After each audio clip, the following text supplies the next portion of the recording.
বলুন। সবার প্রথমে আপনার নামটা একটু জেনে নেব। আমার নাম মুসলিম শেখ। আপনারা কোথা থেকে এসেছেন? আমরা নেজার থানা থেকে এসেছি। সেটা কোন ডিস্ট্রিক্টে? হ্যাঁ, কোন ডিস্ট্রিক্ট, কোন জেলায়? উত্তর 24 পরগনা। বলছি আপনারা কবে রওনা দিয়েছেন? আজকে কি রওনা দিয়েছেন? না, আমরা আজকেই এসেছি। কালকে রাতের বেলায় রওনা দিয়েছেন। যদি 2026 বিধানসভার ভোট, তার আগে শেষ 21শে জুলাই মাননীয় মুখ্যমন্ত্রী কি বার্তা দেবেন, কি আশা করছেন? আমরা মনে করছি আজকের মাননীয় মুখ্যমন্ত্রী আমাদের আগামী 26শে বিধানসভায় আমাদের যে লক্ষ্যমাত্রা বেঁধে দেবে, আমরা সেই লক্ষ্যমাত্রা অনুযায়ী আমরা দিদিকে জিতিয়ে আনবো এবং বিভিন্ন যে বিধানসভা আছে আমরা ব্যাপকভাবে জয়যুক্ত করব। সেক্ষেত্রে টিএমসি অর্থাৎ এখনের যে শাসক দল, সে 2026-এ কতগুলো সিট পেতে পারে বলে আপনি আশা করছেন? আমার তো মনে হয় গতবারে যা ছিল তার থেকে আরও 10-20টা বাড়বে। আর এই যে শহীদ স্মরণ সভা, এবার এই কোশ্চেনে আসে, এই যে শহীদ স্মরণ সভা যার জন্য দিদি 1993 সালের পর থেকে এই যে সভা ডেকে আসছেন, এই ঘটনা এক্স্যাক্টলি কী ঘটনা ওই দিন হয়েছিল সেই ব্যাপারে আপনি কিছু বলতে পারবেন? 1993 সালে দিদি তখন যুব কংগ্রেসের সভানেত্রী ছিলেন আমাদের পশ্চিমবাংলার। সেই সময় নো আইডেন্টি নো ভোট এই বিষয়টা নিয়ে আন্দোলন করেছিল। রাইটার্সের সামনে গিয়ে এই প্রতিবাদটা করায় নৃশংসভাবে গুলি চালিয়েছিল 1993 সালের এই 21শে জুলাই, এবং সেই সময় 13 জন আমাদের তরতাজা শহীদ হয়েছিল, তরতাজা যুবক ছেলেরা শহীদ হয়েছিল।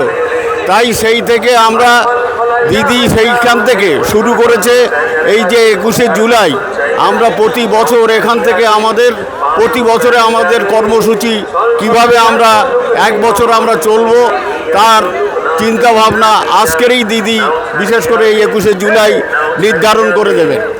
আর তখনের যে স্বরাষ্ট্র সচিব ছিলেন, আপনি হয়তো অবগত থাকবেন যেহেতু বয়োজ্যেষ্ঠ মানুষ, সেই সময় মনীশ গুপ্তা ছিলেন স্বরাষ্ট্র সচিব 1993 সালে।